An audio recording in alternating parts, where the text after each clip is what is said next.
Hi everyone. Postal GDS 2025 notification సంబంధించి application process సంబంధించిన కావాల్సిన డాక్యుమెంట్స్ అనేది ఈ వీడియోలో మీకు కంప్లీట్గా చెప్తాను. కేవలం 10th పాస్ అయితే సరిపోతుంది ఈ నోటిఫికేషన్కి. ఎవరైతే మీ దగ్గర 10th సర్టిఫికేట్ ఉందో ప్రతి ఒక్కరు కూడా ఈ నోటిఫికేషన్కి అప్లై అయితే చేసుకోవచ్చు. దీనికి ఎటువంటి ఎగ్జామ్ కానీ, ఎటువంటి ఇంటర్వ్యూ కానీ, ఎటువంటి రన్నింగ్ అయితే ఉండదన్నమాట. మీకు డైరెక్ట్గా అప్లై చేసుకుంటే మీకు డైరెక్ట్ మెరిట్ లిస్ట్ అయితే తీస్తాడు. అప్లికేషన్ వచ్చేసి మనకు ఈ నెల డిసెంబర్ 30 రోజైతే మనకు అప్లికేషన్ స్టార్ట్ అవుతుంది. దానికి సంబంధించిన డాక్యుమెంట్స్ అనేది రెడీగా పెట్టుకోండి. ఎందుకంటే మీకు చాలా ఇబ్బంది అయితే అవుతుంది. కాబట్టి మీరు రెడీగా పెట్టుకుంటే మీకు నోటిఫికేషన్ వచ్చుతూనే మీకు అప్లికేషన్ ప్రాసెస్ స్టార్ట్ అవుతూనే మీరు అప్లై అయితే చేసుకోవచ్చు అనమాట. ప్రతి ఒక్కరు కూడా వీడియో అనేది ఎండ్ వరకు చూడండి. ముందుగా మన ఛానల్ కొత్తగా అయితే సబ్స్క్రైబ్ చేసుకుని పక్కన గంట సింబల్ ఆన్లో పెట్టుకోండి. ఆయన వీడియోస్ ప్రతి ఒక్కరు కూడా లైక్ అయితే చేయండి. అలాగే మనకు Telegram group and Instagram page అయితే ఉంది. ప్రతి ఒక్కరు కూడా ఫాలో అవ్వండి. ఎందుకంటే అందులో అప్డేట్స్ అనేది ఇస్తూ ఉంటాను. మీరు నాతో పర్సనల్ గా మాట్లాడాలనుకుంటే ఇన్స్టాగ్రామ్ పేజ్ లో కాల్ అయితే చేసుకోవచ్చు. మీరు పర్సనల్ గా మాట్లాడాలనుకుంటే ఫాలో కొట్టి కాల్ అయితే చేయండి. అలాగే టెలిగ్రామ్ గ్రూప్ లో మీకు అన్ని కూడా అప్డేట్స్ అనేది ఇస్తుంటాను. ప్రతి ఒక్కరు కూడా జాయిన్ అయ్యండి. కింద డిస్క్రిప్షన్ లో 2 ఉన్నాయి. ఇక మెయిన్ టాపిక్ వెళ్దాం. అప్లికేషన్ ప్రాసెస్ కావాల్సిన డాక్యుమెంట్స్ అనేది వచ్చేసి ఫస్ట్ ఆఫ్ ఆల్ వచ్చేసి మీకు 10th మెమో అయితే మీ దగ్గర అయితే ఉండాలి. ఎందుకంటే మీకు 10th మెమోలో బట్టే మీకు అప్లికేషన్ అనేది ప్రాసెస్ అనేది జరుగుతుంది అనమాట. అప్లికేషన్ ప్రాసెస్ లో చేయాల్సిన మేజర్ ఏంటంటే మీ మీ నేమ్ అలాగే మీ ఫాదర్ నేమ్ అనేది కరెక్ట్ గా మెన్షన్ అయితే చేయాలి. ఎందుకంటే రిజెక్ట్ అయితే చేస్తారు. మీరు ఒకవేళ మెరిట్ లిస్ట్ లా వచ్చిన తర్వాత కూడా ఇబ్బంది అయితే అవుతుంది. కాబట్టి మీ దగ్గర ఫస్ట్ డాక్యుమెంట్ వచ్చేసి 10th మెమో అన్నమాట. 10th మెమో మీ దగ్గర ఉండాలి ఫస్ట్ డాక్యుమెంట్.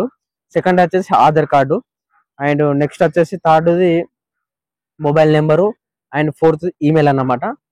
అలాగే దీనికి సంబంధించిన ఫోటో అండ్ సిగ్నేచర్, ఈ 5 డాక్యుమెంట్స్ మీ దగ్గర అయితే ఉండాలన్నమాట. ఫోటో అనేది మీకు అందులో అప్లోడ్ చేయడానికి, సిగ్నేచర్ మీకు వైట్ పేపర్ మీద మీ ఇన్షియల్ పేరు రాసి అందులో అప్లోడ్ అయితే చేయాలన్నమాట. మొత్తం 6 డాక్యుమెంట్స్. ఫస్ట్ ఏంటంటే 10th memo, second Aadhaar card, third వచ్చేసి మొబైల్ నెంబర్ వచ్చేసి మీరు యాక్టివ్ ఉన్న మొబైల్ నెంబర్ మాత్రమే ఉండాలి. ఈమెయిల్ కూడా. 4th వచ్చేసి ఈమెయిల్, 5th వచ్చేసి ఫోటో, 6th వచ్చేసి సిగ్నేచర్ సంబంధించిన ఫోటో అన్నమాట. ఈ 6 డాక్యుమెంట్స్ ఉంటే మీ అప్లికేషన్ అనేది సక్సెస్ఫుల్ గా వాళ్ళకైతే వెళ్ళిపోతుంది. వాళ్ళ ఆ తర్వాత మీకు చూసుకొని వాళ్ళైతే మెరిట్ లిస్ట్ అయితే తీస్తారు. ఈ 6 డాక్యుమెంట్స్ అనేది మీరు ఈ నెల 30 తారీఖు వరకు అయితే రెడీగా అయితే పెట్టుకోండి. ఓకేనా? ఆల్మోస్ట్ అందరి దగ్గర ఉంటే ఒకసారి చూసుకోండి ఎవరి దగ్గర ఉన్నదో లేవో అని. ఓకేనా? నెక్స్ట్ వచ్చేసి దీనికి అప్లికేషన్ డేట్ వచ్చేసి మనకు నోటిఫికేషన్ వచ్చేసి 29 తారీఖు వస్తుంది. అప్లికేషన్ మనకు దాని తెల్లారు కానీ 31st రోజు 31st రోజు అయితే మనకు రిలీజ్ చేస్తారు. మీకు అప్లికేషన్ ప్రాసెస్ లో ఇంకేం డౌట్ ఉన్నా నాకు మెసేజ్ అయితే చేయండి. నేను అప్లికేషన్ ప్రాసెస్ అనేది చేస్తాను. అలాగే అప్లై కూడా చేస్తాను. మీకు అప్లై చేయరాకపోతే నేను అప్లై అయితే చేస్తాను. కాబట్టి నాకు దానికి సంబంధించిన సపరేట్ గా గ్రూప్ అయితే క్రియేట్ అయితే చేస్తాను. కింద డిస్క్రిప్షన్ లో టెలిగ్రామ్ గ్రూప్ ఉంటుంది. 2 గ్రూపులు ఉంటాయి. 2 గంటల జాయిన్ కండి. ఒకటి వచ్చేసి కొత్త గ్రూప్ అన్నమాట. ఈ రోజే క్రియేట్ చేసినాను. అందులో వచ్చేసి నాకు పర్సనల్ గా మెసేజ్ అయితే చేసుకోవచ్చు. అందులో మీకు డాక్యుమెంట్స్ పంపిస్తే నీకు అప్లికేషన్ అనేది నేను చేస్తాను అన్నమాట. ఓకేనా? నాకు ఇన్స్టాగ్రామ్ పేజ్ లో కూడా మెసేజ్ అయితే చేసుకోవచ్చు. నెక్స్ట్ పాయింట్ వచ్చేసి ఎక్కడ అప్లై చేస్తే జాబ్ వస్తుంది.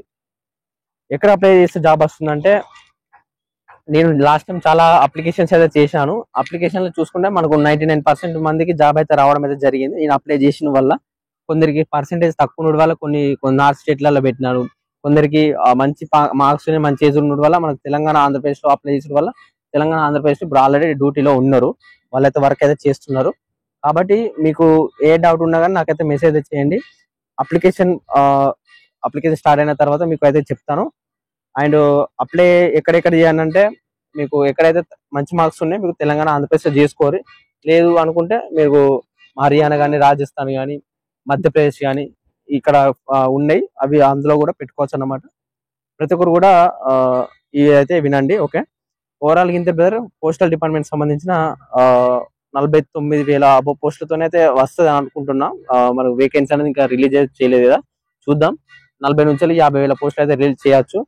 ఓవరాల్ ఇంత బెటర్. అండ్ ఇటువంటి జెన్యూన్ అప్డేట్స్ కోసం మన ఛానల్ ని సబ్స్క్రైబ్ చేసుకుని పక్కన గంట సింబల్ ఆల్ పెట్టుకోండి. Thank you.